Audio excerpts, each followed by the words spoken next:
अस्सलाम वालेकुम नाज़रीन, आप देख रहे हैं प्रोग्राम काशिफ अब्बासी के साथ इस्लामाबाद स्टूडियो से। पूरी दुनिया में सर्वेस किए जाते हैं और सर्वे का मकसद ये होता है कि लोगों की सोच का पता चलाया जा सके कि लोग क्या सोचते हैं और हालात किस तरफ जा रहे हैं। सर्वे में कुछ भी पूछा जा सकता है, मुल्क के हालात भी हो सकते हैं, लोगों की कारकर्दगी, हुकूमत की कारकर्दगी भी हो सकती है। और ऐसा ही एक सर्वे चंद दिन पहले हमारे सामने आया, इंटरनेशनल रिपब्लिकन इंस्टीट्यूट IRI का सर्वे था, जिसमें बहुत से इस किस्म के सवालात लोगों से पूछे गए कि वो क्या समझते हैं, हुकूमत की कारकर्दगी कैसी है, हमारे लीडर किस किस्म की कारकर्दगी दिखा रहे हैं इस वक्त हुकूमत में। ग्राफ्स दिखाए गए बहुत से लीडर्स के कि क्या किसका ग्राफ पिछले 4-6 महीने में उतर गया। या ऐसा सर्वे जून में भी हुआ था इस साल, 18 फरवरी के इंतखाबात से पहले भी एक हुआ था। यही सर्वे को बुनियाद बनाकर हम आज के प्रोग्राम में जानने की कोशिश करेंगे कि सर्वे में जो हुकूमत की कारकर्दगी के सामने इतने सवालिया निशान आए, उसकी क्या वजह है। क्या ये सर्वे दुरुस्त कहते हैं, क्या इतना उनको सीरियसली नहीं लेना चाहिए, इस पर बात करेंगे अपने आज के प्रोग्राम में। मेहमानों का तारुफ करा दें, अब्दुल करीम खान जतोई साहब वफाकी वजीर हैं दिफाई पैदावार के, उनके साथ हनीफ अब्बासी साहब MNA हैं पाकिस्तान मुस्लिम लीग नून के, और रहमतुल्लाह काकर साहब वफाकी वजीर हाउसिंग एंड वर्क्स, ताल्लुक है जमीयत उलमा इस्लाम फजल रहमान के साथ। बहुत शुक्रिया तीनों मेहमानों का। जतोई साहब, शुरू करते हैं हुकूमत की परफॉर्मेंस या हुकूमत की परफॉर्मेंस से लोगों की परसेप्शन से शुरू करते हैं। जो पहली चीज इस सर्वे में बताई गई है कि 88% लोग ये कहते हैं कि मुल्क की सिमत ही दुरुस्त नहीं है, ये डायरेक्शन ही ठीक नहीं है इस मुल्क की। 88% लोग। क्या आपको लगता है कि मुल्क की डायरेक्शन, मुल्क ठीक डायरेक्शन में नहीं जा रहा, हुकूमत इस मुल्क को सही सिमत में ले जाने में अभी तक नाकाम रही है और इस हद तक बुरी तरह नाकाम रही है? ये देखें जी, ये जो सर्वे है, कल भी हम मैं इस पे मैंने कल पढ़ा अखबार में, तो ये हम इस पे कोई यकीन नहीं रखते, इतना ज्यादा बिलीव नहीं करते इस पे कि ये जो सर्वे हमेशा जो किया जाता है ये शहरों पे किया जाता है। शहरों में जाहिर है कि भी वहाँ पे आपका इलेक्शन रिजल्ट आपको मालूम है कि अर्बन एरिया में जो रिजल्ट होता है वो PP के अगेंस्ट होता है।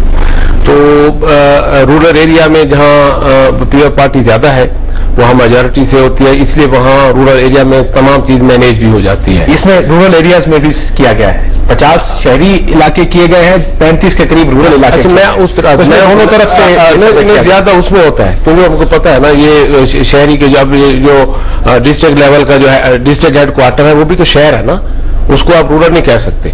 अगर डिवीजनल हेडक्वार्टर है तो वो भी शहर है। चलो डिवीजनल हेडक्वार्टर या कैपिटल है प्रोविंस का, या जैसे फैसलाबाद, गोजरावाला, रावलपिंडी, इसको हम शहर कहते हैं, लाहौर को शहर कहते हैं। तो जो डिस्ट्रिक्ट हेडक्वार्टर है वो भी शहर है। नहीं, लेकिन अच्छा बताया गया है कि रूरल एरियाज में भी किया गया है, वो बहुत कम है, वो तकरीबन 20% रूरल एरिया में गए होंगे लोग इनके। वहां तो अप्रोच नहीं है, वहां जा ही नहीं सकते, हालात भी इस तरह के हैं। और दूसरा कि वहां पे वहां वो सही नहीं होता। ये तो ये फिर करते हैं कि भी रूरल एरिया में भी करें और अर्बन में करें। अर्बन का पहले रिजल्ट आपके पास हमेशा आता है कि भी वहां के लोग जो है वो NTPP लोग ज्यादा हैं अर्बन में। लेकिन हम कोशिश कर रहे हैं कि अब रियलाइज कराने के लिए लोगों को कि भी पीपल्स पार्टी ने स्ट्रगल जो की है वो स्ट्रगल पूरे मुल्क और पूरे अवाम के हकूक के लिए की है।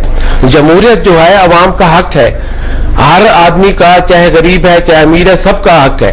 तो उसमें तमाम को इकट्ठे होना पड़ता है, चाहे बड़ा आदमी है वो उसका भी एक वोट है और एक गरीब का भी एक वोट है। तो उस हक के लिए हम लड़ते रहे। अब इंशाल्लाह इसको हम एक फरोग दे रहे हैं, डेमोक्रेसी सिस्टम को दे रहे हैं। हमारा निजाम ही है, 1 मैन 1 वोट का निजाम है। तो इसमें तो पीपल्स पार्टी शायद अगर आप ये कहें कि जी अमीर का भी एक वोट है, गरीब का भी एक वोट है, वो तो ऐसे ही चल रहा है इस मुल्क में। जो जितनी फ्रेंचाइज है, बल्क फ्रेंचाइज है, आपको वोट करने का इख्तियार मौजूद है। मुझे ये बताइए कि आपका ख्याल है कि सिमत दुरुस्त है इस वक्त मुल्क की? बिल्कुल, मैं उस तरफ आ रहा हूँ, बिल्कुल सिमत दुरुस्त है। उसकी वजह यह है अभी जो हम जज्बाती लोग हैं, हमारे अवाम जो है जज्बाती हैं।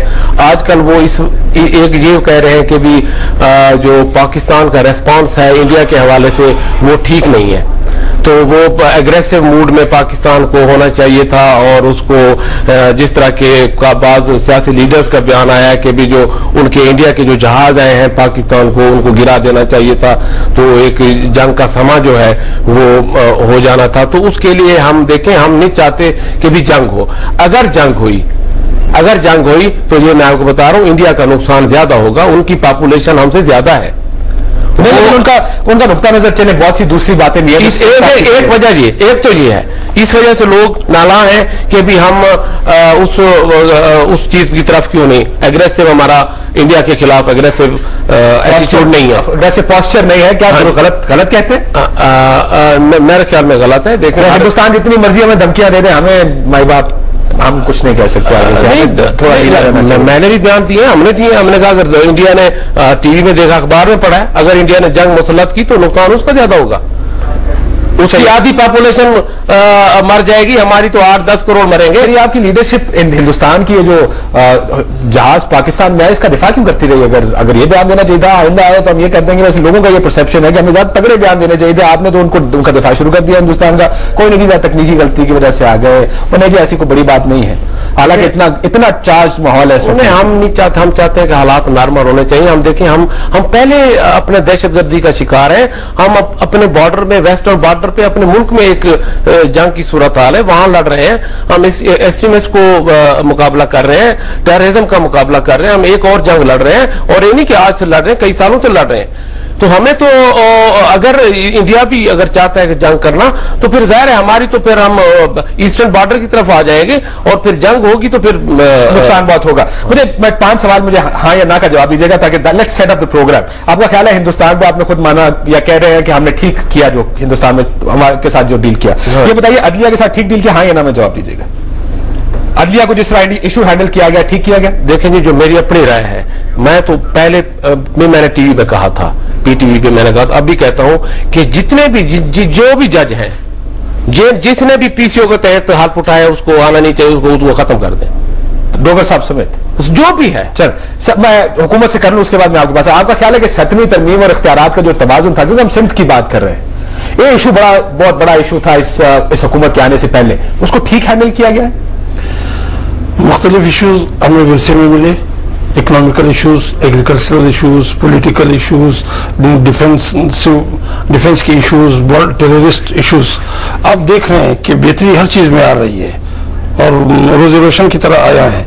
मैं आपकी एक इब्तिदाई कलिमात की तरफ लौटता हूँ। आपने सर्वे की बात फरमाई है, क्या ये सर्वे किसी जमाने में अमेरिकन जॉर्ज बुश जो था, जब वो 80% पे था, बाद में वक्त के साथ साथ वो किस स्टेज पे आया? 26 पे आ गया, 26 पे आया। तो ये, और अभी तो इस हुकूमत को इसीलिए कहते हैं कि सर्वे दुरुस्त होते हैं।